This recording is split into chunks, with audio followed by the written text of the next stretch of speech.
प्रणाम।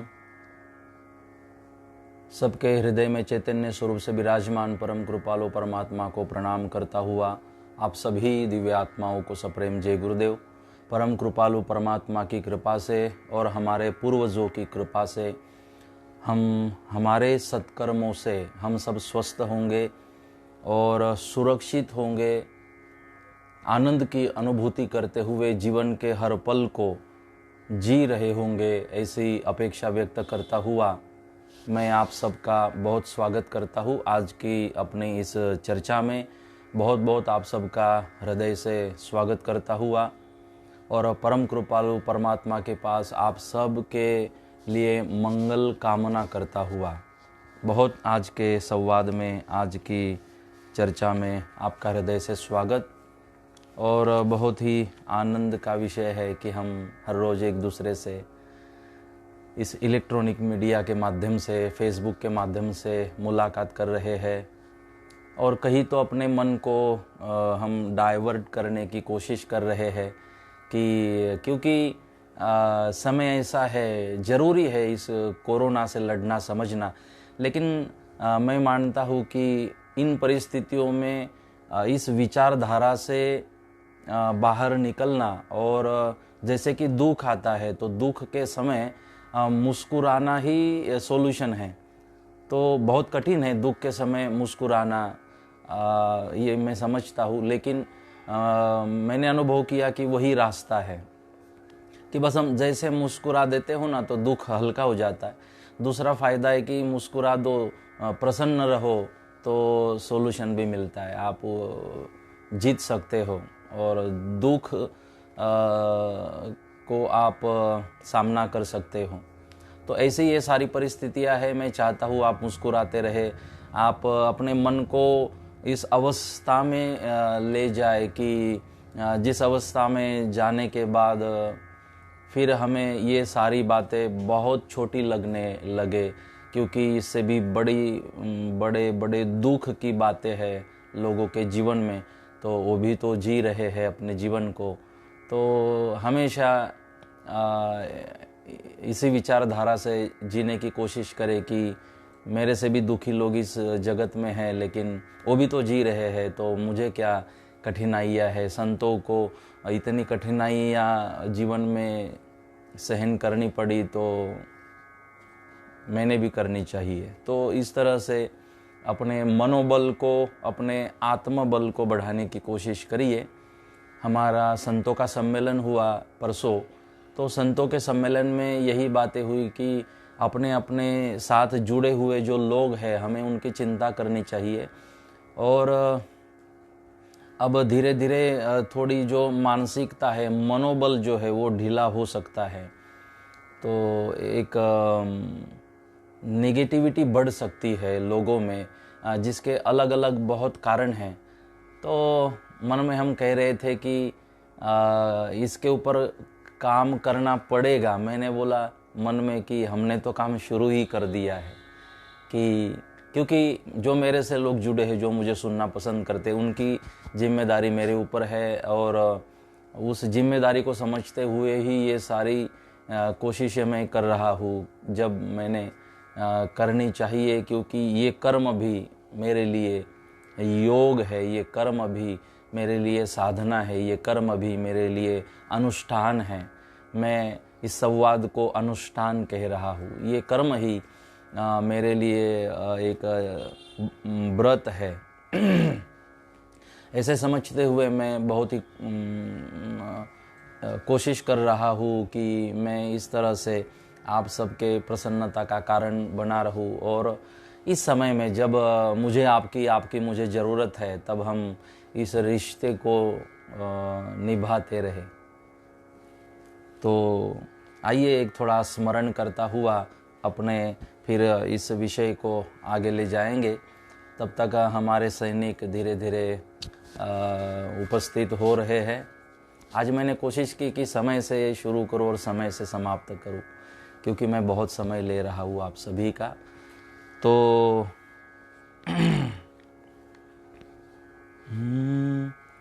ओम है परम पिता का नाम, ओम है परम पिता का नाम, भज ले प्यारे ओम का नाम, भज ले प्यारे ओम का नाम। ओम है वेदों का वरदान, ओम है वेदों का वरदान, ओम का नाद है ब्रह्म समान, ओम का नाद है ब्रह्म समान। ओम है परम पिता का नाम, ओम है परम पिता का नाम, भज ले प्यारे ओम का नाम।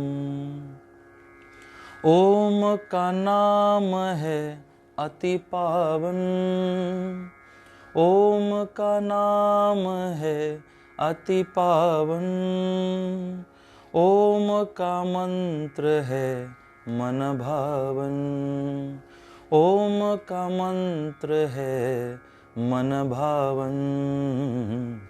ओम है परम पिता का नाम, भज ले प्यारे ओम का नाम।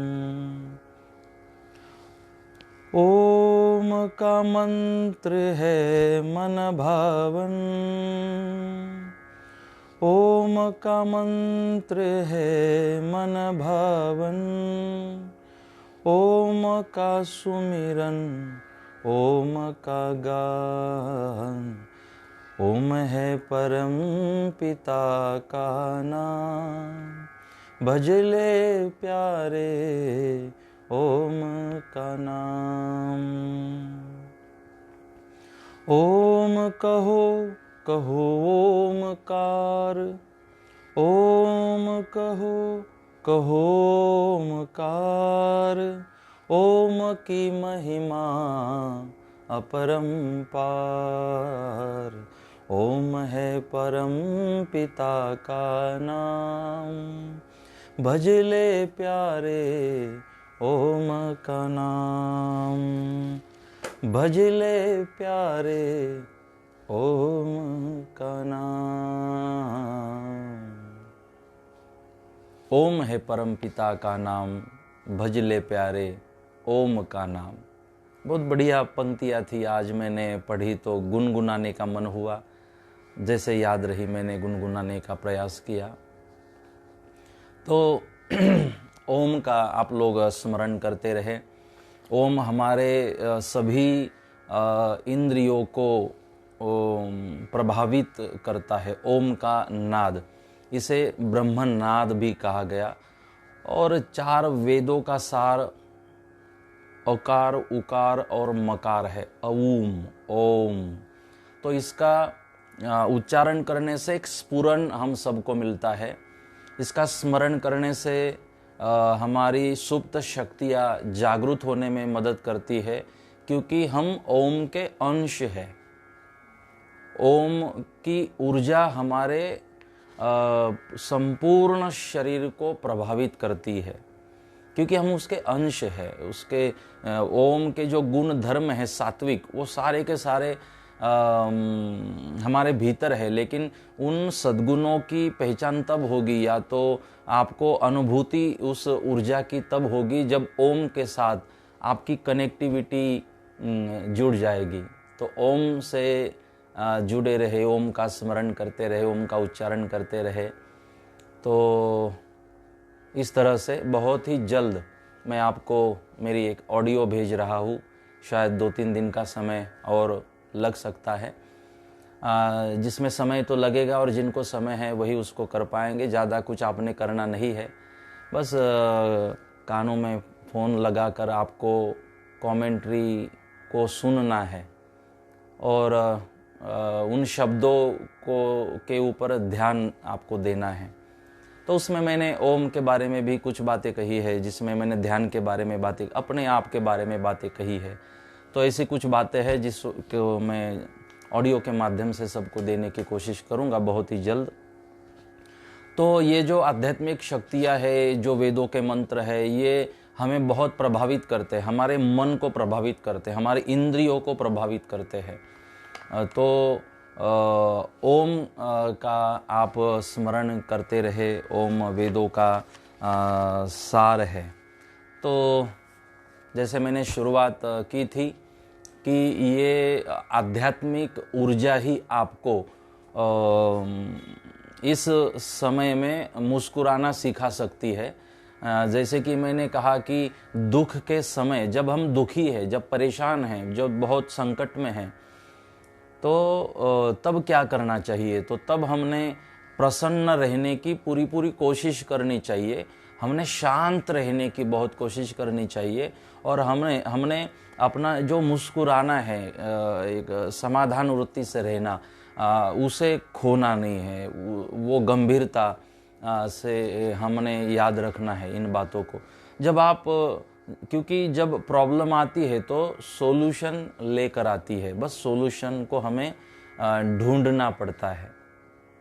तो कहने का मेरा तात्पर्य है कि जब आपको मदद की ज़रूरत होती है ना, तो आपकी अपेक्षा होती है भगवान आए और आपको मदद करे। हाँ, भगवान आते और ज़रूर आपको मदद करते हैं, लेकिन जब भगवान आते और मदद करते तो इस तरह से नहीं आते कि चतुर्भुज नारायण आ गए, प्रकट हो गए, ऐसे नहीं आते। वो हमारी बुद्धि में संकेत भेजते हैं, या तो किसी और के बुद्धि में संकेत भेजते हैं, और उस संकेत के द्वारा भगवान काम करते रहते हैं। लेकिन उस संकेत को हम तब जान सकते हैं, उस संकेत की हम तब अनुभूति कर सकते हैं जब मन शांत हो, जब हम प्रसन्न रहे। क्योंकि दुख के समय जितना विचलित आप हो जाओगे, तो उतना और प्रेशर आपके ऊपर का बढ़ता जाएगा। तो जैसे देखो, आज लाफ्टर क्लासेस लगाने पड़ते हैं, हम तो फ्री वाला आपको दे रहे हैं कि किसी क्लास में जाने की भी वैसे आपको ज़रूरत नहीं है। लाफ्टर क्लास, हंसना, ये सारा कोर्स किया जाता है कथाओं में, प्रवचनों में, संतों के सत्संग प्रवचन में, नाम संकीर्तन में। तो इस तरह से हम इसके ऊपर काबू पा सकते हैं। आध्यात्मिक ऊर्जा के द्वारा हम दुख के ऊपर विजय को प्राप्त कर सकते हैं। क्योंकि ये जो दुख है, परेशानी, संकट, ये प्रतिदिन हमारे सबके जीवन में आता रहता है, अलग अलग माध्यमों से, और अलग अलग इसके प्रकार होते हैं। मेरा दुख अलग है, आप लोगों का अलग है, आता तो सबके जीवन में है। तो इसकी औषधि है कि हम शांत रहे और हम मुस्कुराते रहे, हम खुश रहने की कोशिश करें। तो आप कहोगे कि इतने दुख संकट में कैसे मुस्कुरा सकते हैं, हम शांत रह सकते हैं? तो इसके लिए आध्यात्मिक ऊर्जा हमारे भीतर होना जरूरी है, और यही आध्यात्मिक ऊर्जा को इसी आध्यात्मिक ऊर्जा को प्रकट करने के लिए ओम का नाद है। हमारे ग्रंथों को पढ़ना है, संतों के प्रवचनों को सुनना, भगवान का भजन गाते रहना, स्मरण करते रहना, अच्छी बातें सुनते रहना, जैसे हनुमान चालीसा का पाठ करना, राम रक्षा स्तोत्र का ऐसे समय पाठ करते रहना, श्री सूक्त का पाठ करते रहना। तो ऐसी कई बातें हैं हमारे शास्त्रों में दी हुई कि बस वो आप करते रहे। आध्यात्मिक जैसे दीप जलाइए, अंधेरा तो अपने आप समाप्त हो जाएगा। अंधेरे को निकालने की कोशिश आपके लिए फिर ज़रूरी नहीं है। तो जितना आप शांत रहोगे, आध्यात्मिक ऊर्जा इसके लिए मदद करती है, और जितना शांत रहोगे उतना आपको सोल्यूशन मिलेगा, उतना आप उस संकट से बाहर निकालने का रास्ता ढूंढने में सफल बन सकते हो। जैसे देखो, उबलता हुआ पानी है, तो उबलते हुए पानी में आप चेहरा नहीं देख सकते, लेकिन वही जल जब शांत हो जाएगा तो आप आपके चेहरे को उसमें देख सकते हो। उबलते हुए जल में चेहरा नहीं दिख सकता, लेकिन वही जल जब शांत हो जाएगा तो जरूर आप आपके चेहरे को उसमें देख सकते हो। तो उसी तरह जब जब हृदय उबलता रहेगा, ये शोक, चिंता, टेंशन, ये जब तक होगा आप नहीं अपने आप को देख पाओगे, नहीं आप रास्ता निकाल पाओगे। इसलिए जरूरी है पानी को शांत होने दो। उस पानी को स्थिर हो जाने दो। अपने मन, मतलब कि मन जितना उबलता रहेगा ना, आपको कुछ सूझेगा नहीं, और मन जितना शांत हो जाएगा आपको उतनी सूझबूझ आपकी बनी रहेगी, आपको सोल्यूशन मिलता रहेगा और रास्ता आप निकालोगे। और हर संकट का रास्ता होता है, हर इसमें हम बाहर निकाल सकते। इतनी बड़ी बड़ी संकटें हमारे जीवन में तो कुछ भी नहीं, लेकिन संतों के और भगवान के भी, और कितने लोगों के जीवन में कितनी परेशानियां, राष्ट्र पुरुषों के जीवन में। आज भी देखो, आज ये जो हमारे सैनिक आज शहीद हुए, एक 2 मेजर भी और 4 कुछ सैनिक शहीद हुए, मैं उनको विनम्र श्रद्धांजलि अर्पण करता हूँ। उनके परिवार के प्रति मेरी संवेदना व्यक्त करता हूँ। जो आज हमला हुआ आतंकवादियों का और उनसे लड़ते लड़ते हमारे जवान शहीद हो गए, तो मैं उनको विनम्र श्रद्धांजलि अर्पण करता हूँ। बहुत ही दुखद घटना है कि ऐसे समय भी पाकिस्तान से भेजे हुए जो आतंकवादी है वो कोरोना से लड़ने के बजाय ऐसी हरकतें कर रहे हैं। ये इनको शैतान कहा गया, तो इन्हीं को रावण कहा गया, इन्हीं को कंस कहा गया, इन्हीं को हिरण्यकश्यप कहा गया। यही है, ये राक्षसों की व्याख्या ये नहीं होती उनको बड़े बड़े सींग है, बड़े बड़े दांत है, ये है नहीं। ये प्रवृत्ति का नाम राक्षस रखा गया, ये दैत्य। तो यही वह लोग है। तो बहुत ही ये लोग आतंकवादियों ये करते तो है कि हम कुछ विशेष धर्म विशेष से प्रभावित होकर ये कहते हैं कि हम ये काम कर रहे हैं, लेकिन किसी धर्म ग्रंथों में, किसी भी धर्मों के ग्रंथों में ऐसा नहीं लिखा कि आप किसी की हत्या करो। लेकिन ये जो धर्म को मानते हैं लेकिन समझ नहीं पाते, इसे अंधश्रद्धा कहा गया। इन आतंकवादियों की श्रद्धा तो है उनके धर्म ग्रंथों पर, लेकिन अंधश्रद्धा है। श्रद्धा और अंधश्रद्धा में फर्क है। अगर वो समझते तो श्रद्धा ऐसा नहीं करते, लेकिन समझ नहीं पाए, इसलिए वो ऐसी हरकतें करते रहते हैं। तो मैं श्रद्धांजलि अर्पण करता हुआ मैं आज भारत सरकार को भी शुभकामनाएं देता हूँ अपनी ओर से, हमारे सभी साधकों की ओर से, कि आज भारत सरकार ने भी जो भारत सरकार के माध्यम से हमारे जल थल जो सेना है, आज उन सब ने मिलकर हमारे सेना ने मिलकर आज जो पुष्पवृष्टि की है, जहाँ कोरोना वॉरियर्स के लिए। तो ऐसे ही होता है, जो आतंकवादी है उसे गोली मिलती है, उसे बोलते हैं कि मारा गया, लेकिन जो उसे मारता है, उस सैनिक की अगर मृत्यु हो जाए तो उसे बोलते हैं शहीद हो गया। तो जो अच्छा करेगा उनको सम्मान मिलता है हर देश में, और जो बुरा करेगा उसकी गति तो ऐसी ही होगी, कुत्ते की मौत मारा जाएगा। और आज हमारे जो डॉक्टर्स नर्स बहनें हैं जो हॉस्पिटल की सेवाएं दे रहे हैं, और जो भी पुलिस कर्मियों जो भी सेवाएं दे रहे हैं, आज उनके ऊपर पुष्पवृष्टि हमारे सेना के द्वारा। और सेना ने आज ये भी संदेश दिया कि सेना पूरे देश के साथ खड़ी है, और जब सेना को जरूर पड़े तो पूरा देश भी सेना के साथ खड़ा होना चाहिए। क्योंकि मुझे स्मरण इसलिए हुआ कि हम यही आपको कह रहे थे कि जो सैनिक है हमारे देश के, वो कितनी तैयारियों के साथ वहाँ खड़े हैं। उनको भी पता है ना, आज जो शहीद हुए उनको पता था कि मेरी ड्यूटी जहाँ पर है यहाँ कभी भी आतंकवादी आ सकते हैं, तो मैंने अटेंशन में रहना है।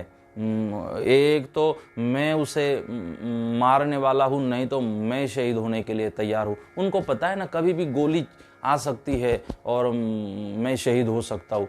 ये पता होने के बाद भी सैनिक वहाँ पर हंसते हंसते मुस्कुराते हुए प्रसन्नता के साथ खड़े हैं। नहीं तो आप मुझे बताएं, क्या हमारे देश की सुरक्षा कर रहे जो सैनिक है, जो वहाँ पर खड़े हैं, कभी भी आतंकवादी आ सकते हैं, वो टेंशन में दिखाई देते? वो शोक में, चिंता में, परेशानी में है कि मैं मारा जाऊंगा, वो तो मारने से पहले मर जाएंगे, फिर तो मरने से पहले मर जाएंगे।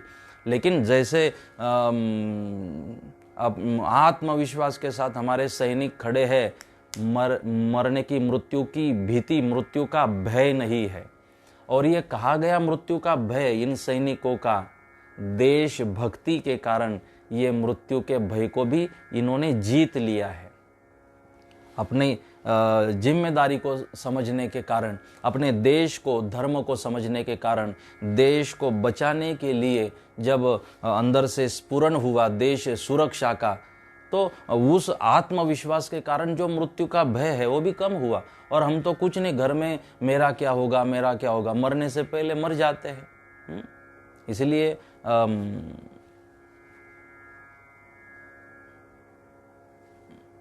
जीवन जीवू સહેલું નથી, મારે મોત પહેલા મરું નથી, મરતા મરતા જીવવું પડે એવું जीवन मारे जीवू નથી। कि ठीक है, जीवन जीना सहज नहीं है, लेकिन मुझे मरने से पहले नहीं मर जाना है। मरता मरता जीवू पड़े, और मरते मरते ऐसे ही शोक में, चिंता में, रोते रोते मरता मरता जीवू पड़े એવું जीवन मारे जीवू नहीं। क्या होगा मेरा, कैसे होगा, क्या होगा, ऐसे प्रेशर में, ये वो जीवन मारे जीवू नहीं। कवि कहता है कि ऐसे इसको जीवन नहीं कहते, और कवि तो कहता है मुझे ऐसे जीवन को नहीं जीना है, मर मर मर के हर रोज मरना ही मरना है, वही सोचना है, वही प्रेशर। तो कवि कहता है कि इसे जीवन नहीं कहते, इसे तो हम तो फिर मृत्यु से पहले ही हम तो मर गए। हम तो अगर ऐसी सोच रखते, विवेकानंद जी ने भी कहा कि अगर आपके जीवन में आत्मविश्वास ना हो तो समझ लेना कि आप जिंदा नहीं हो, और आप में अगर आत्मविश्वास है तो समझना कि आप जिंदा हो, आप जी रहे हो। क्योंकि आत्मविश्वास जीना सिखाता है, जरूरी है। जितनी श्वास जरूरी है जीवन को जीने के लिए, उतना ही आत्मविश्वास जरूरी है जीवन को जीने के लिए और सफल बनाने के लिए। नहीं तो श्वासें तो बहुत लोगों की चलती रहती है, लेकिन आनंद नहीं ले सकते उन श्वासों का जो श्वास चल रही है, जो जीवन भगवान ने दिया है। तो इसीलिए हम कोशिश करें इससे बाहर निकलने की। उस सैनिक को याद करते रहे, कितने कितने ऐसे अपन 56 की छाती लेकर वहाँ पर खड़ा रहता है, आतंकवादियों के सामने कितनों को मार देता है। तो इसी तरह हमें भी एक सैनिक की तरह, उसके भांति हमें आने वाली परेशानियों के सामने हमें खड़ा रहना है और जीतना है। तब जीत पाओगे आप, तब विजय प्राप्त कर पाओगे, तब दुख को आप समाप्त कर पाओगे। कि जब आप रेडी हो, आप तैयार हो, तब ये सब होगा।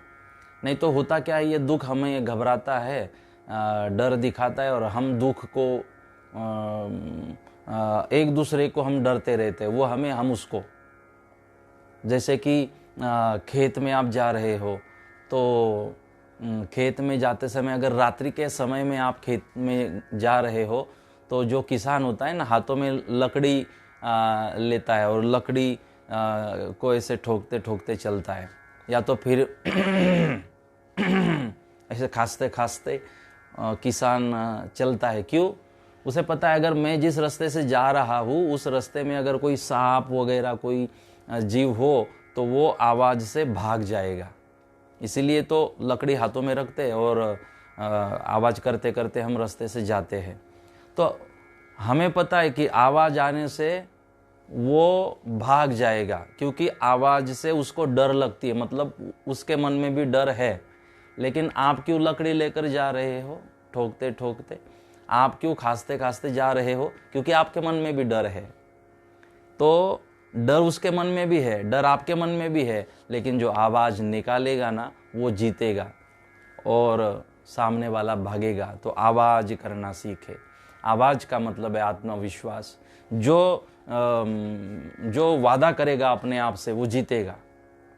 तो बहुत परेशानी आती है। आने दो। ये आज तक आप सबका आप अनुभव देखो जीवन का, तो जिनके जीवन में ज़्यादा परेशानियाँ आई वो अपने जीवन को बहुत सुंदर बना पाए और बहुत आगे ले जा सके अपने जीवन को और अपने परिस्थितियों को।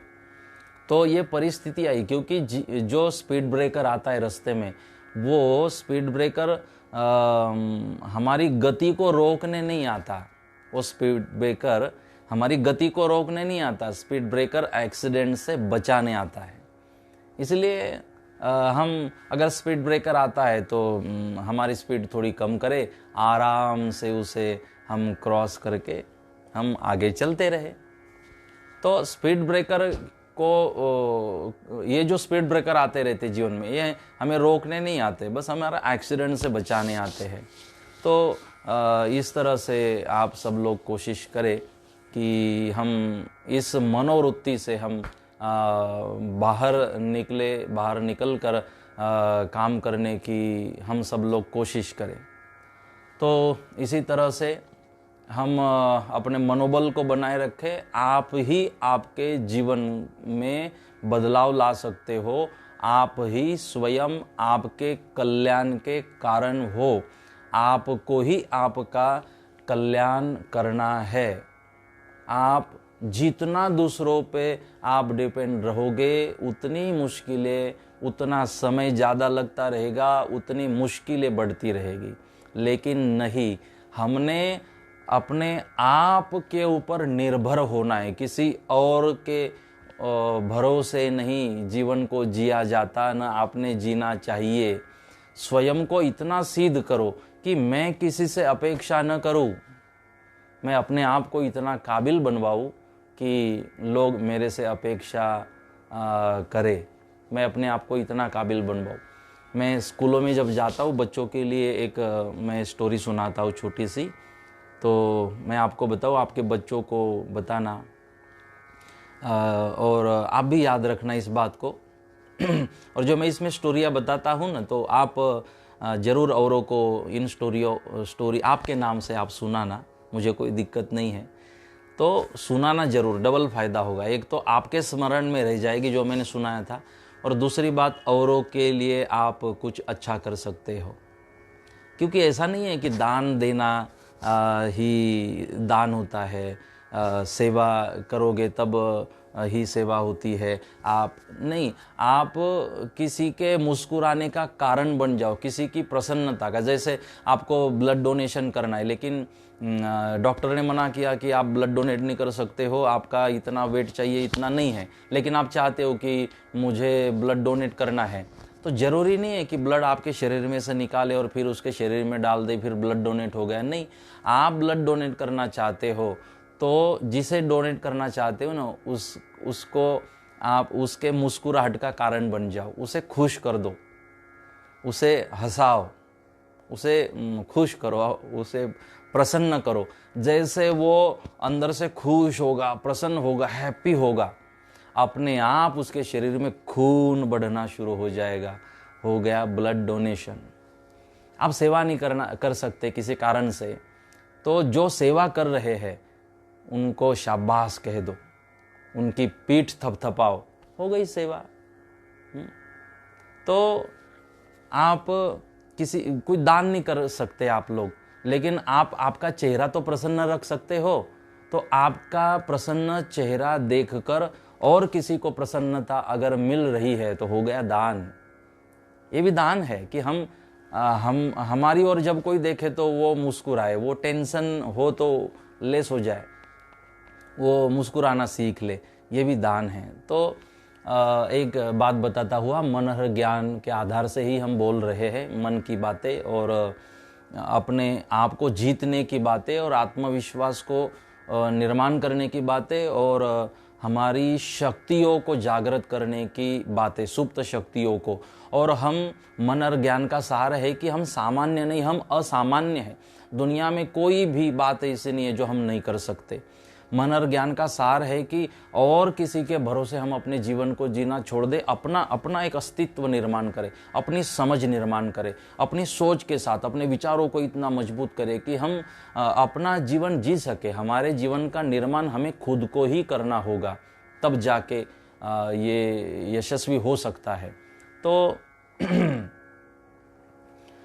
इसी तरह से हम इन बातों को समझने की पूरी कोशिश करें। हाँ, हम एक बात बता रहे थे आपको कि शायद सुनी है आपने हमसे, लेकिन मैं उसे भूल ना जाऊँ, इसलिए वापस मुझे याद रहने के लिए मैं आपसे कुछ बातें करता हूँ, मैं भूल ना जाऊँ। तो एक सेठ जी अपने गाड़ी में जा रहे थे, और जब गाड़ी में जा रहे थे, एक सेठ जी गाड़ी से जा रहे थे। एक जगह गाड़ी रुकी, और वहाँ पर जब गाड़ी रुकी हुई थी तो एक लड़का वहाँ पर आया, और लड़के को गाड़ी बहुत पसंद आई। लड़का आगे से पीछे से देखने लगा, उस कांच से भी, ग्लास से भी अंदर झांकने लगा कि अंदर से गाड़ी कैसी होगी। तो उसे बहुत उसका कलर और मॉडल बहुत पसंद आया एक बच्चे को। तो सेठ जी ने देखा कि शायद इसे गाड़ी बहुत पसंद है, तो सेठ जी ने ग्लास खोला और बच्चे को पूछा कि आपको गाड़ी पसंद आई? तो बच्चे ने कहा कि सेठ जी हाँ, बहुत मॉडल बहुत बढ़िया है, और बाहर से कलर भी अंदर से भी बहुत बढ़िया गाड़ी है। तो सेठ जी को लगा कि चलो इसको थोड़ी देर बिठा लेते हैं। तो सेठ जी ने उस बालक को अपने गाड़ी में बिठाया। बहुत खुश हुआ बच्चा। खुश करने के बहुत रास्ते हैं जीवन में, सबको छोटी छोटी बातें जगत को खुश करती है, बस वो टेक्निक आनी चाहिए। छोटी छोटी बातें होती। बच्चे को बहुत आनंद आया। बच्चा बैठा और देख रहा था अंदर से भी, ये स्विच किसका है, क्या है, कैसे खुलता है, सब देख रहा था। तो सेठ जी ने भी सारी जानकारी उस बालक को दी। गाड़ी आगे आगे जा रही थी। तो सेठ जी ने उनकी बात बताई कि सेठ जी को पूछा कि ये आपकी गाड़ी है? बोले हाँ, गाड़ी मेरी है, और मेरे से एक बड़ा भाई है। सेठ जी कहने लगे, मेरे से एक बड़ा भाई है, तो मेरा जन्मदिन था, तो मेरे बड़े भाई ने मुझे जन्मदिन के शुभ अवसर पर मुझे गाड़ी गिफ्ट की है। तो बच्चे ने कहा अच्छी बात है। फिर घुमाया बच्चे को, एक जगह पे आए, बच्चे को उतारा, और बच्चा कुछ सोच में था। तो सेठ जी पूछते हैं गाड़ी पसंद तो आई? बोले हाँ सेठ जी, गाड़ी बहुत पसंद आई। तो बोले बेटा, आप, मैं देख रहा हूँ कि कब से कुछ सोच रहे हो। बोले नहीं सेठ जी। बोले हाँ, आप कुछ तो सोच रहे हो। बोले नहीं सेठ जी। बोले आप ये सोच रहे हो ना कि मेरे पास भी ऐसी एक गाड़ी होनी चाहिए? बोले नहीं। हाँ। बोले आप यही सोच रहे हो कि मेरे पास भी ऐसी गाड़ी होनी चाहिए? बोले सेठ जी, मैं ऐसा कुछ नहीं सोच रहा हूँ। बोले तो क्या सोच रहे हो वो बताओ। मैंने गाड़ी में बिठाया ना आपको, अब मुझे बताओ क्या सोच रहे हो। तो बेटे ने बताया, उस बालक ने बताया कि सेठ जी, मैं सोच जरूर रहा हूँ, लेकिन जो आपने बताया वो नहीं सोच रहा हूँ कि मेरे पास गाड़ी होनी चाहिए। मैं ये सोच रहा हूँ कि मैं एक दिन मैं भी ऐसा बड़ा आदमी बनने की कोशिश करूँगा कि मुझे भी एक छोटा भाई है, उसके जन्मदिन पर मैं भी अपने छोटे भाई को ऐसी ही कार भेंट करूँ। मैं इतना बड़ा बनने की कोशिश करूँगा, और उसके बारे में मैं सोच रहा था। इसे कहते हैं हमारी सोच बड़ी होनी चाहिए कि मेरे पास ऐसी गाड़ी हो, ये सोच नहीं। मैं अपने आप को इतना काबिल बनवाऊं कि मेरे छोटे भाई को ऐसी गाड़ी मैं खुद भेंट कर सकूं। तो ये है सोच जो हमें बड़ा बनाती है। हमारी सोच ही हमें कमज़ोर बनाती है, और हमारी सोच ही हमें मजबूत बनाती है। इसलिए हमारी सोच को मजबूत बनाइए। आप एक मजबूत जीवन जी सकते हो, जिस जीवन में आत्मविश्वास है, स्वाभिमान है, कर्तव्यों के प्रति निष्ठा है, देश के प्रति, धर्म के प्रति, अपने समाज, अपने परिवार और अपने आप के प्रति निष्ठा है, तो ये मजबूती से भरा हुआ जीवन आप लोग जी सकते हो अगर अच्छी सोच और अच्छे विचार आपके जीवन में है।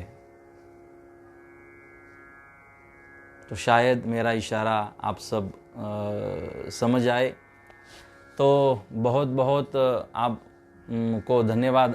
यही बातें आज थोड़ी 10 मिनट मैंने कहा आपसे करनी चाहिए कि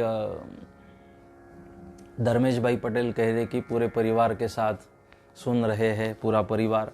और मुझे बहुत दिन से पता है कि घर में अगर 4 मोबाइल है, 5 मोबाइल है, 6 मोबाइल है, तो 6 मोबाइल से एक ही मोबाइल चलता है और 7 लोग घर में सुनते हैं। तो कहीं कहीं तो टीवी पे इसको जोड़ा जाता है या तो रख कर सब लोग सुनते हैं। तो मुझे उसी की प्रसन्नता है और इसीलिए मैंने कभी बीच में छुट्टी नहीं ली। जब मैं नहीं आया हूँ 2 दिन 3 दिन बीच में, फिर भी मैं दूसरे किसी और काम में था, लेकिन मैंने छुट्टी नहीं ली और प्रतिदिन आपके सामने जिस ईमानदारी से आप मुझे सुन रहे हो, मेरी कोशिश है उसी ईमानदारी से मैं आपके साथ जुड़ा रहूं। तो इसी आत्मविश्वास को हम सब बनाए रखें और परिस्थितियों के ऊपर अपनी विजय प्राप्त करें। सदगोर कहे रे हरि रस जेने चाखिया, ये अवर रस मुखे ना लाए।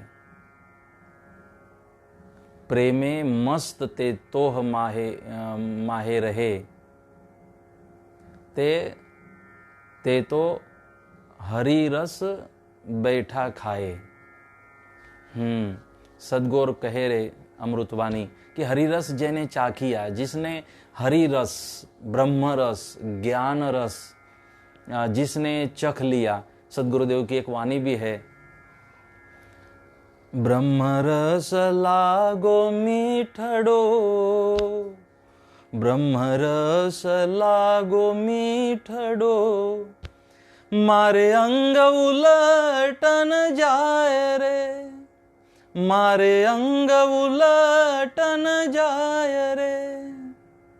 ब्रह्म रस लागो मीठड़ो, मारे अंग उलटन जाए रे। गुजराती एक पद है कि ब्रह्म रस लागो मीठड़ो, ये मीठा है और इससे और मीठा दुनिया में कुछ भी नहीं है। ब्रह्म रस आप चख के तो देख लो। एक ही बार चख लिया मीराबाई ने और बात खत्म।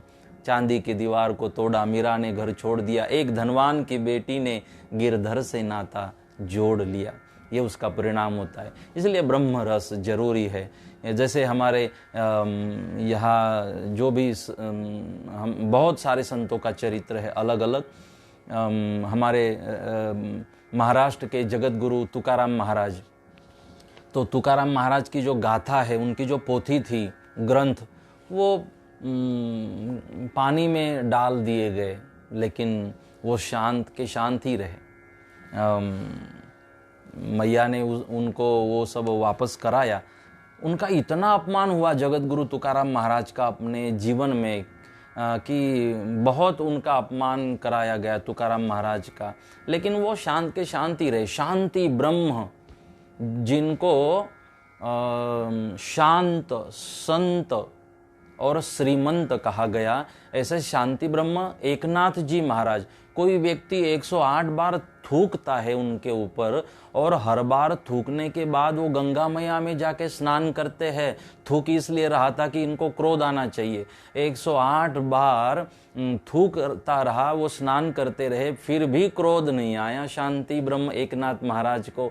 फिर ये शरण आया कि आपको क्रोध क्यों नहीं आता? बोले क्रोध क्यों आएगा भले आदमी, आज तो तू कारण बना है। कहा मैं कब 108 बार एक ही दिन में माँ गंगा में डुबकी लगाता, आज तो 108 बार माँ गंगा में डुबकी लगाने का, माँ गंगा के दर्शन का लाभ मिला है और कारण आप बने हो। आपको तो हमने प्रणाम करना चाहिए। ये है जीवन का सूत्र। तो कोई शांत, संत और श्रीमंत बन सकता है, शांति ब्रह्म बन सकता है।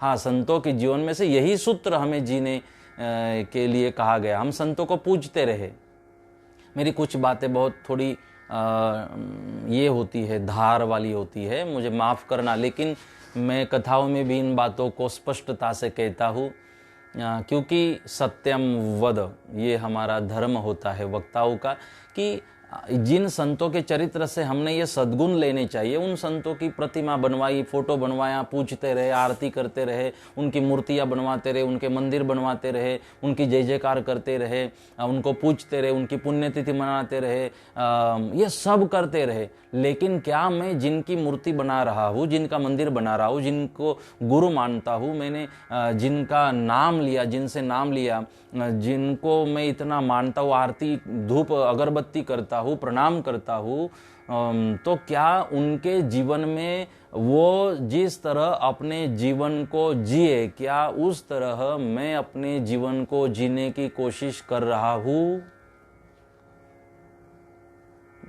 अंदर से आवाज निकली होगी सबके, नहीं। तो फिर ये फॉर्मेलिटी से थोड़ी ना, आपको भूख लगने के बाद भूख भूख रोटी रोटी रोटी रोटी करने से भूख नहीं मिटती। भूख लगने के बाद रोटी रोटी करने के बदले आपने रोटी को खाना चाहिए, तब पेट भरता है, भूख का जो दुख है वो समाप्त होता है। इसी तरह ये फॉर्मेलिटी जरूरी है, ये प्राथमिकता है। आप बेटे को जूनियर केजी में डालने के बाद जूनियर केजी का भी उसका होमवर्क कराते हो, क्यों? आप चाहते हो मेरा बेटा सीनियर केजी में जाए। आपकी क्या हालत है? आप कब तक जूनियर केजी में आप पढ़ते रहोगे? हमारी भी तो अवस्था धीरे धीरे, जैसे उम्र बढ़ रही है, हमारी भी तो अवस्था धीरे धीरे बढ़नी चाहिए। होमवर्क करिए, बच्चे से करा रहे हो स्कूल का, आप जीवन का होमवर्क कब करोगे? जीवन में आत्मचिंतन कब करोगे? बच्चा स्कूल के बदले कहीं और जाता है और स्कूल में ध्यान नहीं देता, तो डांटते हो बच्चे को, क्रोध करते हो, मारते हो बच्चे को, और आप जब कथा में जाके कथा में ध्यान नहीं देते हो, मन को इधर उधर भटकाते हो, तो आपका फिर कौन देखेगा? क्या आपको नहीं पनिशमेंट किसी और को तो नहीं दे सकता? आपको नहीं पनिशमेंट देनी चाहिए इस बात की। बच्चे की भूल आप सहन नहीं करते हो और आपकी भूल हो जाती है तो माफ कर देते हो, नहीं। जैसे बच्चे को क्यों नहीं माफ करे? बच्चे का कल्याण चाहते हो आप, इसलिए बच्चे को माफ नहीं करते, क्रोध करते हो। बच्चे को अच्छी पढ़ाई होनी चाहिए, वो होशियार होना चाहिए, वो भोजन नहीं करेगा और इसमें भी ये भोजन नहीं करेगा, तो आप उसको डांट लगाते हो, कराते हो भोजन। क्यों? चिंता है आपको, अच्छी बात है। लेकिन इसी तरह आप आपकी भी तो चिंता करें, अपने आपको भी तो डांटना आप सीखो, अपने आप को भी तो, अपने आप के ऊपर भी तो क्रोध करो, अपने आप को भी तो समझाओ हमारा कल्याण किस तरह होगा। जगत में एक सबसे आसान काम है उपदेश करना, आसान से आसान काम जो मैं कर रहा हूँ, आसान से आसान काम उपदेश करना, ये बहुत आसान काम है। उपदेश करना, किसी को कुछ बातें कहना, आप समझ रहे हो। तो मैं चाहता हूँ कि हम फॉर्मेलिटी ना करते रहे। कब तक जब थे संत तब भी हमने लटकाया उनको, और जाने के बाद भी फोटो में लटका ही रहे हैं। जरूरी है संत की फोटो घर में होना, स्मरण होता है उनके उस चित्र को, स्वरूप को देख कर ही, जैसे आँख देख लेती है संत की प्रतिमा को, संत के उस स्वरूप को देख लेती है, आँख भी प्रसन्न हुआ करती है, आँखों को भी प्रसन्नता मिलती है, और आँखों के द्वारा वो चित्र जो है अंदर हृदय तक पहुँचता है। अच्छी बात है, प्रतिमा लगाइए, मंदिर बनाइए, मूर्ति बनाइए, आप जय जयकार करिए, आरती अगरबत्ती फूलमाला करिए आप, लेकिन ये प्राथमिकता है। इतने करने भर से कुछ नहीं होने वाला। हमें वो जैसे जी रहे थे, महाजनो ये न गतः सपंथाः, कि जैसे यक्ष युधिष्ठिर का संवाद आपने सुना हो महाभारत में, तो यक्ष ने पूछा कह पंथाः, युधिष्ठिर को पूछा कह पंथाः, कि युधिष्ठिर कौन सा पंथ? तब युधिष्ठिर ने कहा, चर्चा बहुत बड़ी है, युधिष्ठिर ने जवाब दिया, जैसे पूछा गया कौन सा पंथ, तो युधिष्ठिर महाराज कहते हैं महाजनो ये न गतः सपंथाः, कौन सा पंथ सवाल था, जवाब दिया कि जिस रास्ते से महाजन गए, सपंथाः, महाजनो एन गतः सपंथाः, कि जिस रास्ते से महाजन गए हैं, सपंथाः, वह पंथ हमारा है, उस पंथ पर हमने जाना चाहिए। तो महाजनों का अर्थ है हमारे राष्ट्र पुरुष, हमारे पूर्वज, हमारे संत महात्मा जिस रास्ते से चले हैं। आज संत महात्माओं के नाम रोड को तो दिए जाते हैं, लेकिन रोड को रास्ते को संत का नाम दिया जा रहा है, लेकिन संतों के बताए हुए रास्ते पर चलना हम भूल चुके हैं। तो हमारे संत जिस रास्ते गए हैं, सत्य का रास्ता, ईमानदारी का रास्ता, एक इंसानियत का रास्ता, उस रास्ते पर हमें चलना चाहिए, चलने की कोशिश करनी चाहिए। वो पंथ हमारा है। हमारा पंथ कौन सा है, हमारा मार्ग कौन सा है, हमारा रास्ता कौन सा है, कौन से पथ पर, रास्ते पर हमने अपने जीवन को ले जाना है। तो जिस रास्ते पर हमारे संत गए हैं, जिस रास्ते पर हमारे पूर्वज गए हैं, उस रास्ते पर चलने की हमने कोशिश करनी चाहिए। वह हमारा पंथ है और रास्ता होना चाहिए। तो इसी तरह से हम इन बातों को समझने की कोशिश करें तो ब्रह्म रस को जो चख लेता है, फिर उसे और कोई रस फिर जीवन में अच्छा नहीं लगता। तो प्रेम में मस्त ते तो माहे रहे, फिर वो प्रेम में मस्त उसी में डूबा रहता है, आनंद की अनुभूति करता रहता है जिन्होंने ब्रह्म रस को चख लिया। तो और हरि रस को फिर वो बैठा बैठा प्राप्त कर लेता है। फिर उसे घूमने की, बैठा पाए मतलब घूमने की जरूरत नहीं है, घूमने की जरूरत नहीं मतलब वो जहाँ जाएगा, बस में सफ़र कर रहा है, बस वहाँ भी वो चख रहा है ब्रह्म रस को। बहुत आवाज़ चल रही है लेकिन वो अपने ब्रह्म रस में मस्त है, अपने मस्ती में मस्त है। तो आप कहीं भी जाओ, बैठो, इतने ऊर्जावान बनो कि आप गलत जगह पर जाकर बैठो ना तो वहाँ की असर आपके ऊपर ना हो, लेकिन इतने ऊर्जावान बनो, पावरफुल बनो कि वो लोग सोचने पर मजबूर हो जाए कि नहीं यार हम गलत कर रहे हैं, हमने इसके जैसा जीवन जीना चाहिए। तो इतना पावरफुल बनो कि गलत लोग भी आपका अनुकरण करें, सोचे जरूर आपके बारे में कि हाँ ऐसे जीवन जीना चाहिए। तो इस तरह से जीवन को जीने की आप सब लोग कोशिश करें। तो मन और ज्ञान के माध्यम से हम इन्हीं बातों को समझने की कोशिश कर रहे थे। तो कल हमने समझने की कोशिश की, विषय वासना पर हरे जे जान, तेने श्री हरि वहाला परमान। तो इसको हमने कल 1-1.5 घंटे तक हमने इसको स्पष्ट किया कि भगवान को तेने श्री हरि वहाला परमान, कि भगवान को वह साधक प्रिय लगने लग जाता है। मतलब हम भगवान को प्रिय बने तो कैसे बन सकते हैं? विषय वासना पर हरे जे जान, जो विषय वासना से अपने मन को परावृत्त कर लेते हैं। तो कैसे परावृत्त करना है उसके लिए कल का प्रवचन मैंने किया था 1.5 घंटे के लिए, उसका पूरा डिटेल्स मैंने आपको आसानी से दिया था। दूसरी पंक्ति है 12वें श्लोक की मनहर ज्ञान के, जेनो मन गुरु नर चरणे रमे, तेने अतिशय अन्न नव गमे।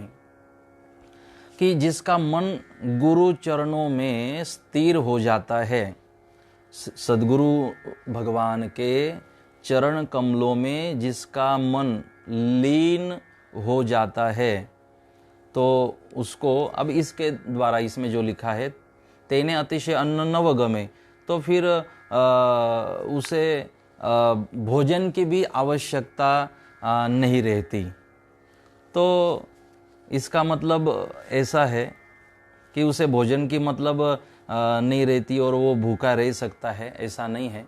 ये एक क्योंकि संतों की वाणी को समझना भी बहुत मुश्किल है और समझने के बाद उसे स्पष्ट करना वाणी के द्वारा वो और भी ज़्यादा मुश्किल है समझाना, समझ जाने के बाद समझाना। तो उनको ये कहना है जेनु मन गुरु चरणे रमे, कि जिसका मन श्री चरणों में, गुरुदेव के चरणों में रम जाता है। अब इसे समझना पड़ेगा। क्या फिर हम अपनी आँख को बंद करके श्री गुरुदेव के श्री चरणों का स्मरण करते रहे? जैसे कहा गया, ध्यान मूलम गुरुर्मूर्ति, पूजा मूलम गुरुर्पदम, मंत्रमूलं गुरुर्वाक्यं मोक्षमूलं गुरुर्कृपा। क्या इसे हम इस तरह से समझे कि ध्यान मूलम गुरुर्मूर्ति, जब ध्यान करने का मन हो तो गुरुमूर्ति का ध्यान करें। और गुरुदेव ने कहा वो तो नश्वर है और वो हमें ईश्वर के साथ जोड़ने के लिए भूमिका निभाते हैं। तो ध्यान मूलम गुरुर्मूर्ति, तो गुरुमूर्ति का ध्यान न करे, गुरु की फोटो का, गुरुदेव का ध्यान न करे। गुरु किसे कहा गया? सद्विचारों को गुरु कहा गया, शाश्वत विचारों को गुरु कहा गया, वेदों के, उपनिषदों के, पुराणों के विचारों को गुरु कहा गया। ग्रंथ हेच गुरु। हमारे गुरु कौन है? ग्रंथ हमारे गुरु है। हमारे गुरु कौन है? ये सद्विचार हमारे गुरु है। तो हमने जो आपने किसी महात्मा को गुरु बनाया, तो क्या उनके स्वरूप को, उनकी उम्र को, या उनके पास उनके आश्रमों को देखकर, या उनके गाड़ी उनके पास कौन सी है, या क्या ये इन चीज़ों को देखकर हम गुरु बनाते? कुछ लोग होते भी है ऐसे। लेकिन क्या इस तरह से हम गुरु की पहचान कर सकते हैं कि मैं क्या आपने बहुत लगभग मेरे साथ ऐसे लोग जुड़े हैं कि जो किसी संत परंपरा या अध्यात्म में और इन विचारधारा में मानते हैं, जो गुरु शिष्य परंपरा में मानते हैं। तो क्या हम ये देखकर गुरु हमने किसी ने बनाए हैं? किसी के स्वरूप को या व्यवस्थाओं को देखकर, आश्रमों को देखकर नहीं बनाए जाते, न बनाना चाहिए। तो आपने जिस व्यक्ति को, जिस सज्जन को, दिव्य आत्मा को गुरु बनाया, तो आपने का मन क्यों हुआ मैंने गुरु बनाना है? उनके विचारों को सुनने के बाद। मतलब आपने उस व्यक्ति को नहीं, आप उस व्यक्ति से नहीं, आप उसके विचारों से प्रभावित हो, और आपका और उनके विचारों का नाता है। विचारों से हम प्रभावित हुए। तो ये जो विचार है, अध्यात्म के विचार, एक सोच, कहाँ से आती है सोच? शास्त्रों से, वेदों से, पुराणों से, उपनिषदों से, इसी से ये सोच आती है। तो ये हमारी गुरु है। तो गुरुदेव का ध्यान करने का मतलब है हम गुरुदेव के विचारों का ध्यान करें। जैसे हम जिनको गुरु मानते हैं, तो कभी उनका प्रवचन तो सुना होगा आपने। तो जब आपने जिसको गुरु मानते हो उनका प्रवचन सुना हो, तो उनके उपदेश को बार बार बार याद करते रहो, उनके उस सत्संग को याद करते रहे, उस वाणी को स्मरण करते रहे। उस वाणी का, उपदेश का ध्यान करने का मतलब है गुरुदेव का ध्यान। नहीं तो गुरुदेव के स्वरूप का ध्यान लगाकर कोई फायदा नहीं है। ये मेरे अपने विचार है, बाकी और किसी के कुछ अलग विचार हो सकते हैं। आपकी वो है कि आप कौन से विचारों में मानते हो, उस तरह मेरी एक मर्जी है, अपनी सोच है कि गुरुदेव की प्रतिमा को, मूर्ति को याद करो, एक टक उसे गुरुदेव को देखो। कोई ज़रूरी नहीं है कि गुरुदेव सामने बैठे हैं और गुरुदेव प्रवचन कर रहे हैं और हम गुरुदेव का ध्यान कर रहे हैं। कोई नहीं, ये दिखावा है कि गुरुदेव प्रवचन। अब गुरुदेव का ध्यान न करो, तब गुरुदेव जो बोल रहे हैं ना, और ध्यान जरूरी नहीं है कि ध्यान में आंख खुली हो। ध्यान तो आंख बंद करने के बाद ही होता है। तो जरूरी नहीं एक जैसा बस देखते रहो और हो गया गुरुदेव का। तब वो जो बात कह रहे हैं माटी की तरह, जैसे माटी में जल का एक एक बूंद मिट्टी में आप डालो ना, तो एक एक बूंद को, वो जो मिट्टी है, वो मिट्टी उस एक एक पानी के बूंद को, जल के बूंद को शोष लेती है, ग्रहण कर लेती है। तब आप उसी मिट्टी की तरह गुरुदेव के उन अमृत वचनों को आप ग्रहण करिए, एक एक शब्द को। मंत्र मूलम गुरुर्वाक्यम। उस एक एक वाक्य को वाक्य नहीं तो उसे मंत्र समझिए जीवन का। और हम जिनको गुरु मानते हैं उनका एक भी वाक्य हम मंत्र समझ लेते हैं, एक भी वाक्य हम मंत्र जैसा समझ लेते हैं, एक बात भी गुरुदेव की हमारा कल्याण करती है। जरूरी नहीं है बहुत बहुत ब्रह्म ज्ञान को देने की, एक भी बात, एक भी इशारा गुरुदेव का हमारा उद्धार करने के लिए काफ़ी है। तो इसी तरह से गुरुदेव के ध्यान का मतलब ये नहीं है गुरुदेव का ध्यान करते रहे, उनके विचारों का ध्यान। तो ध्यान मूलम गुरुर मूर्ति, मूर्ति का मतलब है विचारों का ध्यान करें। पूजा मूलम गुरुर पदम, और बस गुरुदेव के चरणों की पूजा ही करते रहे। जैसे इसमें लिखा कि मनर ज्ञान में जेनु मन गुरुनर चरणे रमे, कि जिसका मन गुरुदेव के चरणों में स्थिर हो जाता है, गुरुदेव के चरणों में वो लग जाता है, रम जाता है गुरुदेव के चरणों में, तो तेने अतिशय अन्न नवगमे, उसे फिर ज़्यादा भोजन की जरूरत नहीं होती। अब भोजन की जरूरत नहीं होती मतलब फिर उसकी जो वासनाएं है, उसकी भूख मिट जाती है। भोजन तो तब लगता है ना जब भूख लगे, तो भूख लगेगी ही नहीं तो भोजन की जरूरत पड़ेगी ही नहीं। शायद आप समझ गए सद्गुरुदेव की बात को, कि भूख लगेगी तो भोजन की जरूरत है, और भूख लगेगी ही नहीं तो फिर भोजन की जरूरत नहीं। यहाँ भूख और भोजन भूल जाओ, यह हम अध्यात्म की बात बोल रहे हैं। तो कौन सी भूख? आपको अगर वासनाओं की भूख लगे ही नहीं तो वासनाओं की जरूरत ही नहीं पड़ेगी। तो ये कब अवस्था बन पाएगी? जब गुरुदेव के श्री चरणों में अपना मन रम जाता है। रंगाई जाने रंगमा, सीताराम तनासत संगमा, राधे श्याम तनासत संगमा। रंगाई, ये मन को रंग जाने दो श्री गुरुदेव के चरणों में। तो गुरुदेव के, सद्गुरुदेव के चरणों में मन को स्थिर करने का मतलब है, रंग जाने का मतलब है गुरुदेव के उपदेश में अपने मन को मस्त कर दो। सद्गुरुदेव की उपदेश रूपी जो गंगा है, उस अमृत गंगा में, उस उपदेश रूपी गंगा में अपने मन की डुबकी लगाते रहिए, उपदेश वाणी में।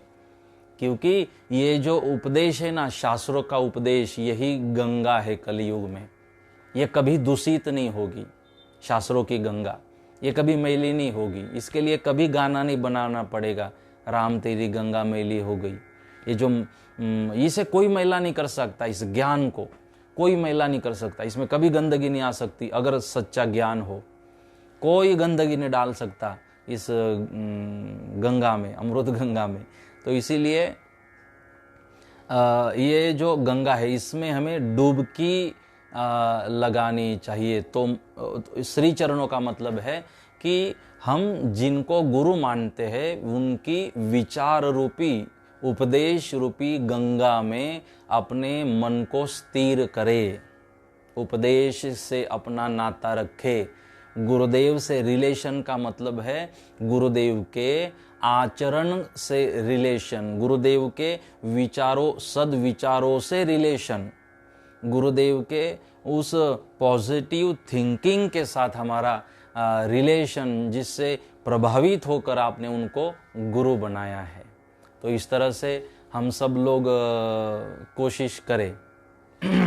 तो गुरुदेव के श्री चरणों में अपने मन को स्थिर करने का यह मैंने एक आपको बताया कि इस तरह से, नहीं तो फिर हम समझ लेते हैं कि जेनु मन गुरु नर चरणे रमे।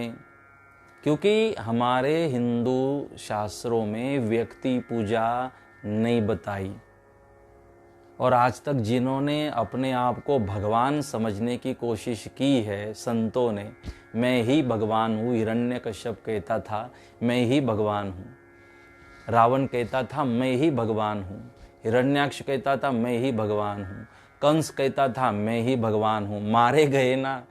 इसीलिए न तो आप मुझे भगवान समझे, न मैं अपने आप को कभी भगवान समझने की भूल करूँ। अगर मेरे दुश्मन हो तो मुझे भगवान आप लोग समझना। मैं एक मीडिएटर हूँ, मैं एक माध्यम हूँ। मैं, जैसे न्यूज़ चैनल होता है ना, और एंकर होता है न्यूज़ एंकर, मैं एंकर हूँ।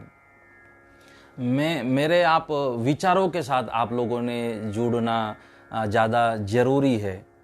तो मुझे आप मानते हो, इसका मतलब यही मेरे विचारों में मानते हो, और मेरे विचारों को भूल गए और फिर बस गुरुजी करने लग गए, तो कोई न तो मेरा फ़ायदा है ना आपका फ़ायदा है। तो ये गुरु शिष्य का भी जो रिलेशन होता है वो विचारों के कारण होता है। तो विचारों को गुरु भी महत्व दे और शिष्य भी विचारों को महत्व दे, सद्विचारों को और शास्त्रों के विचारों को। वो हम गुरु शिष्य से ज़्यादा गुरु शिष्य का नाता जिस कारण से बना, वो कारण गुरु और शिष्य से भी बड़ा होता है। उस कारण को भूल जाओगे तो गिर जाओगे। जो पेड़ अपने जड़ों को भूल जाता है, मूलों को भूल जाता है ना, वो कोलैप्स हो जाता है, गिर जाता है। तो इसीलिए इन बातों को हम याद रखने की कोशिश करें।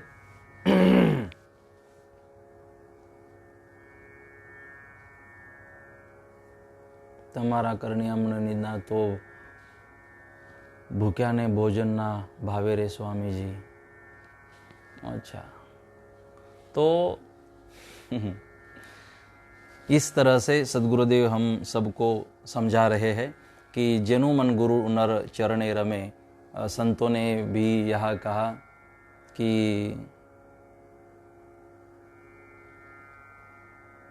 हमारा और इसका दूसरा भी एक भाव ये है, मनश्चेन्न लग्ने गुरु रग रिपद में ततः किम ततः किम ततः किम ततः किम। जो गुरु अष्टकम है, गुरु अष्टकम में ये लाइन आती है कि मनश्चेन्न लग्ने गुरु रग रिपद में, कि जब हम अपने मन को गुरु चरणों में स्थिर करते हुए या तो गुरु चरणों में अपने मन को गुरु चरणों का स्मरण करते हुए हमने कार्यों को करते रहना चाहिए, तो वो कार्य सफल माना जाता है। नहीं तो ततः किम ततः किम ततः किम, उसकी फलश्रुति हमें कभी भी नहीं मिलती। कभी नहीं, कभी नहीं, कभी नहीं, कभी नहीं। शास्त्रों ने कहा, इसका मतलब है कि जब भी आप जो भी काम करोगे, आप अच्छा कर रहे हो, गुरु को स्मरण करो। गुरु को, गुरु चरणों को, मतलब गुरु के उपदेश को, गुरु के नियमों को स्मरण करो।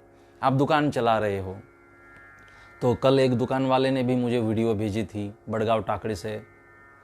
तो सब मजूर लोग हैं, किसान लोग हैं, तो और भाव से मेरे साथ जुड़े हुए हैं। तो जो भी मेरी छोटी सी भी बात होती है, गुरुजी को ये अच्छा लगता है, तो वो बहुत अच्छी तरह से फिर वो करने लग जाते। या तो जैसे बहुत दिनों के बाद किसी बच्चे की मुलाकात माँ से हो जाती है, और जो बच्चे की हालत होती है ना, वैसे थोड़ी बड़गांव वालों की हालत है। तो एक दो बार मैंने बात कहा कि देखो, वो काम करते करते भी राम का नाम ले रहे हैं। तो बहुत ही उत्साह के साथ फिर वो काम करने लगे, और मेरी प्रसन्नता के लिए वो फिर दो एक मिनट का वीडियो भी भेज रहे, बहुत सारे वीडियो। लेकिन फिर कोशिश करता हूँ, मैं खुश हूँ, प्रसन्न हूँ, मैंने देख लिया, इसलिए अमुख ही वीडियो मैं किसी को भेजता हूँ ग्रुप में। तो दुकान की उसने शूटिंग वहाँ से भेजी, और दुकान चलाते चलाते भी वो ओम श्री निष्कलंकी नारायण नमः का जाप कर रहा था। रात्रि में पूरा अंधेरा है, और मोटर चालू करने गया, मोटर चल रही है, पानी हो रहा है, कुछ दिखाई नहीं दे रहा है, बैटरी का लाइट दिखाई दे रहा है, और जाप सूर्य रात्रि में जब हो गया ओम श्री निष्कलंकी नारायण नमः, तो बहुत ही बीज बोते बोते भी स्मरण शुरू है भगवान का, खेती में काम शुरू है। तो बहुत सारे ऐसे वीडियो मुझे बहुत सारे लोगों ने भेजे कि काम, कर्म भी और धर्म भी, हाथों से काम और मुख से भगवान का नाम, तो ये अवस्था भी एक विशेष होती है। तो काम करते करते भी वो ओम श्री निष्कलंकी नारायण का जाप कर रहे थे। कहने का तात्पर्य है कि हम गुरुदेव के उपदेश को स्मरण करते रहे, गुरुदेव के उस वाणी को। जैसे कि उनको मैंने कहा कि आप जो भी काम करो, जरूरी नहीं अलग से समय निकाल के भगवान का भजन करो, जो भी काम कर रहे हो तो भगवान का स्मरण करो। काम करो तो ट्रैक्टर चलाते समय भी भगवान का नाम, दुकान में भगवान का नाम, खेती में भगवान का नाम। तो ये मैंने एक उदाहरण इसलिए बताया कि ये होता है कि हम गुरुदेव को स्मरण करें मतलब गुरुदेव ने बताया था ना, काम करते भी भगवान का स्मरण करो, तो वो करना, काम भी करते रहे और गुरुदेव का स्मरण करते हुए जो भी काम कर रहे हो, बस अपने गुरुदेव के श्री चरणों का स्मरण करते रहे। श्री चरण मतलब उनके ज्ञान के गंगा, उपदेश के गंगा, उनका सदुपदेश। अगर आपने आदत लगा दी, आपको व्यसन हो गया कि उनके श्री चरणों का उपदेश का याद करते हुए आप हर काम करते हो, तो जब गलत काम करने का मन होगा, आपको मन रोकेगा नहीं, मैंने गलत काम नहीं करना चाहिए। आदत लगा दो श्री गुरुदेव के उपदेश को स्मरण करने की। तो जैसे ही गुरुदेव के उपदेश का स्मरण होगा तो गलत काम करने से आपका मन आपको रोकेगा। इसीलिए उपदेश को स्मरण करते रहे। जब भी जो भी कार्य करोगे बस गुरुदेव का स्मरण करो और गुरुदेव के उपदेश का स्मरण करो। गुरुदेव ने कहा है इंसानियत रखनी है, इंसान बनना है, किसी का बुरा नहीं करना है और नियमों का पालन करना है। स्मरण करो, कभी आपसे गलत काम नहीं होगा। तो इसी तरह से इस दूसरे पंक्ति का यही एक भाव है, जेनु मन गुरु नर चरणे रमे तेने अतिशय अन्न नव गमे। फिर उसे ज़्यादा अन्न की ज़रूरत नहीं पड़ती। ज़्यादा अन्न का मतलब है ज़्यादा भोजन का मतलब है फिर ज़्यादा भौतिक सुखों की उसे ज़रूरत नहीं पड़ती, उसे इन विषयों की उसे ज़रूरत नहीं पड़ती, क्योंकि भूख उसे लगती है, भोजन उसे चाहिए जिसे भूख लगती है। लेकिन वहाँ मन स्थिर हो जाने से बीच में मैंने आपको स्मरण किया भी था, आता कोठे धावे मन तुझे चरण देख लिया। आता कोठे धावे मन तुझे चरण देख लिया। अब मेरा मन कहीं जा ही नहीं सकता, तुझे चरण देख ही लिया। बस मैंने अब अपने भगवान के, अपने श्री गुरुदेव के चरण देख लिए। अपने मन को अब मैंने अपने गुरुदेव के चरणों में नियमों के साथ बांध दिया है। अब मेरा मन कहीं भटक नहीं सकता। ये उसका भाव है। तेने अतिशय अन्न नवगमे। फिर उसकी भूख रहती नहीं है तो फिर भोजन की जरूरत नहीं पड़ती, मतलब वो तृप्त हो जाता है। फिर कहीं मन वासनाओं में, विषयों में, विकारों में, निंदा में, चुगली में, ईर्ष्या में भटकता नहीं है, मन शांत हो जाता है। क्योंकि जैसी संगत वैसी पंगत। जैसे संगत में, श्री चरणों में अगर मन निवास करेगा तो वैसी पंगत पाएगा। अगर वही मन किसी चुगली वाले की संगत करेगा तो वैसी पंगत पाएगा, वैसा भोजन पाएगा। तो ये इसका भाव है। आप सबको बहुत धन्यवाद करता हुआ आज के लिए। तो बस आज का अगर सारांश बताने की आप सबको कोशिश करूं तो सारांश बस इतना ही है। जैसे मैंने शुरुआत में कहा, आपको ही आपका कल्याण करना है, आपको ही आपका भला करना है, आप ही आपका निर्माण कर सकते हो। औरों के भरोसे रहने की ज़रूरत नहीं है। आप ही इतने काबिल बनो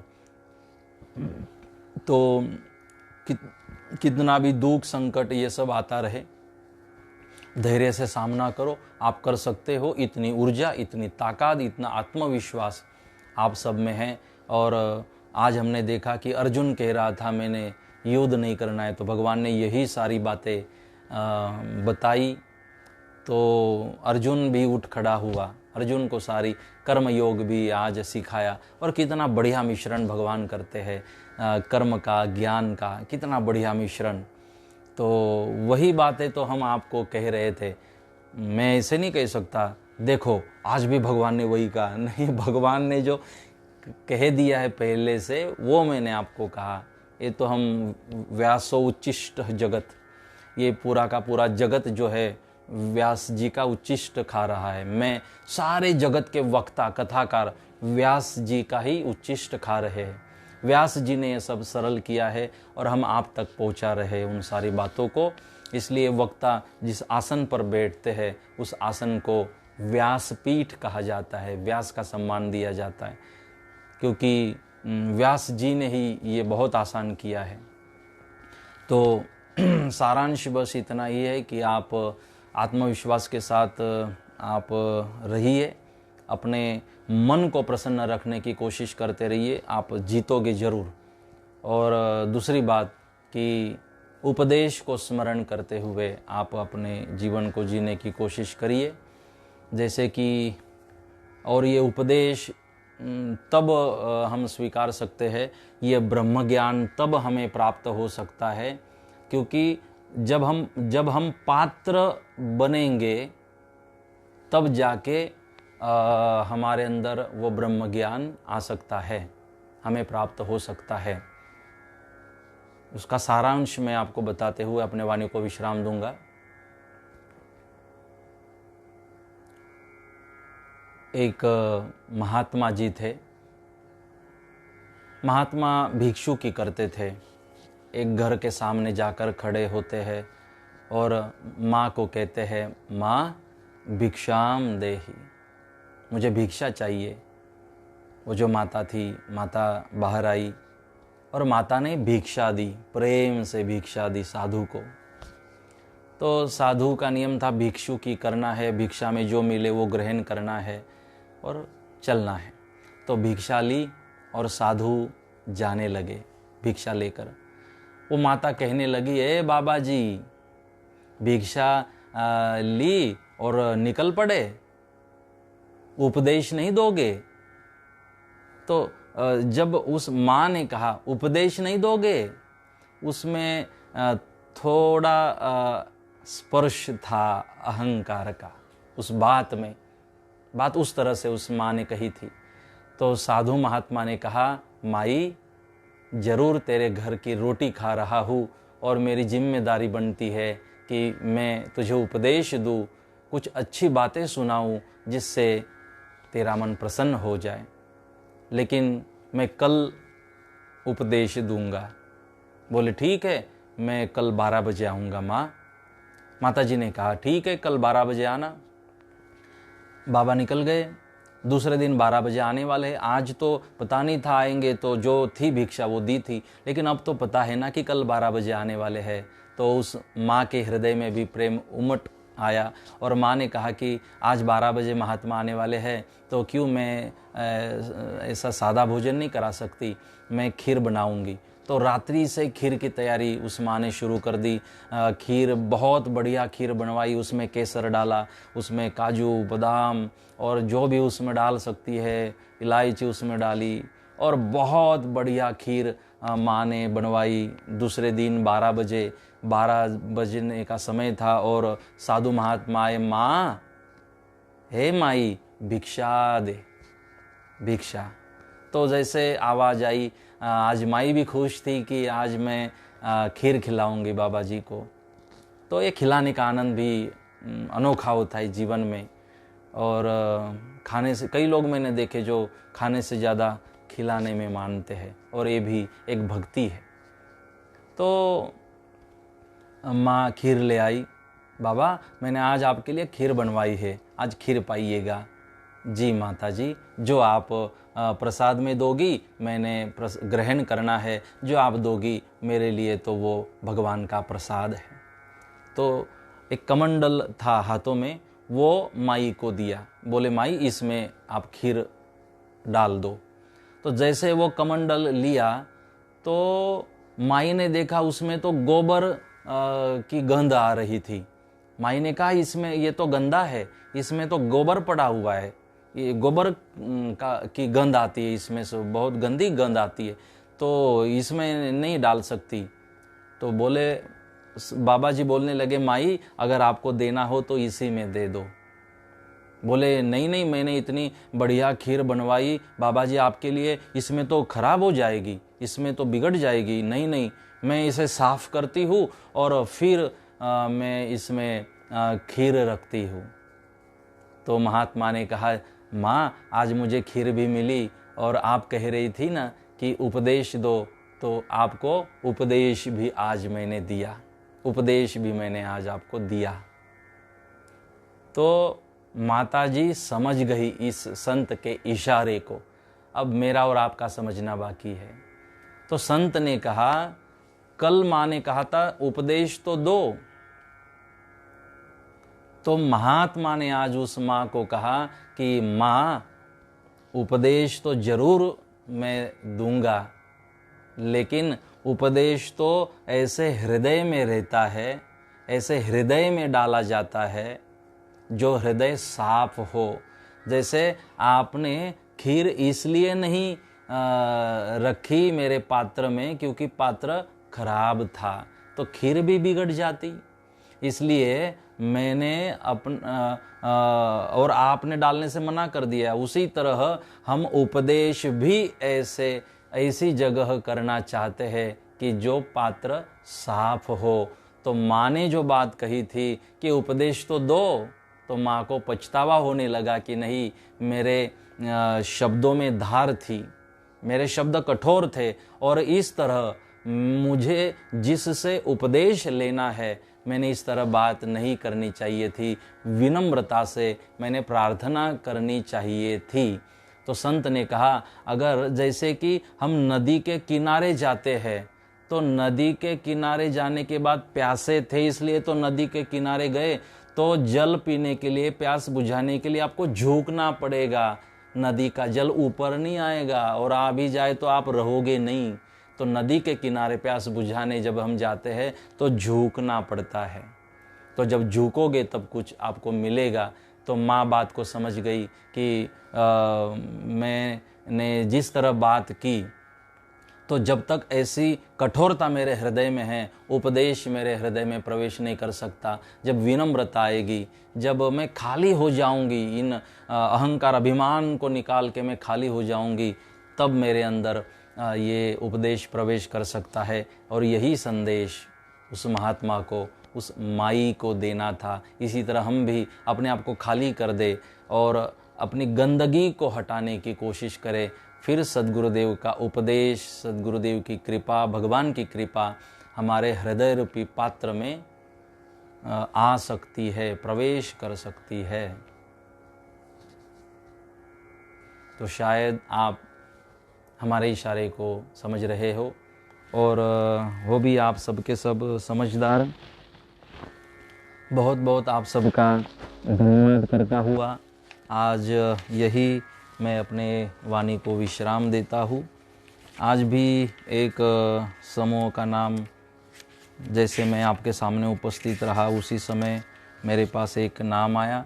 समूह है कुंवरमा ग्रुप, मानकुआ कच्छ से 21 साधक है, और दीपेश कन्हैयालाल गोरानी मानकुआ से इसके ग्रुप एडमिन हैं, कुंवरमा ग्रुप। तो जैसे हम अभी पार्ट 2 में प्रवेश कर रहे हैं, सेकंड राउंड में, जो हमने एक चेन बनाई हुई है, उसका अब दूसरा एक प्रवास हमारा शुरू हुआ है। तो उसमें वैकुंठ ग्रुप हिम्मतनगर से है, सोभरी ग्रुप कांदिवली देसलपर से है, जय गुरुदेव ग्रुप है शुभारंभ, जय गुरुदेव शुभारंभ ग्रुप खारगर से, आदेश समूह ग्रुप श्यामनगर वडागाम धनसुरा से, सतपन सनातन ग्रुप मेराव मांडविकच से, निष्कलंकी धाम ग्रुप नंबर 1 अठवा सूरत से, निष्कलंकी धाम ग्रुप 2 अठवा सूरत से, अशित ऋषि ग्रुप मानकुआ से, ब्रह्मानंद ग्रुप डोंबिवली सतपन परिवार डोंबिवली से, वाल्मीकि ग्रुप ओमनगर पंचवटी नासिक से, और श्री जयरामदास महाराज ग्रुप नखत्राना कच्छ से। इन सब को मैंने ऑडियो मैसेज भेजा है, आशीर्वाद भेजा है, और दूसरे राउंड के लिए मैंने चर्चा की है, और कुछ ग्रुप के साथ चर्चा बाकी है, वो मेरे से संपर्क करें दूसरे राउंड के लिए। तो अगर आपका जो 1.25 लाख का जाप है अनुष्ठान, वो अगर पूर्ण होता है तो मेरे से वापस आप लोग संपर्क करें, और दूसरे मंत्र के साथ हम दूसरे राउंड में हम प्रवेश करेंगे। तो बहुत बहुत आप सबका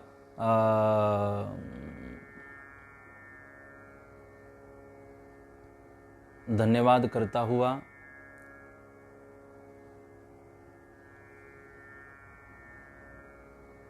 और अभिवादन आप सबका करता हुआ, कर्म विमोचन भवसागर तर जाना है, गुरु चरण धारण कर मनोजा।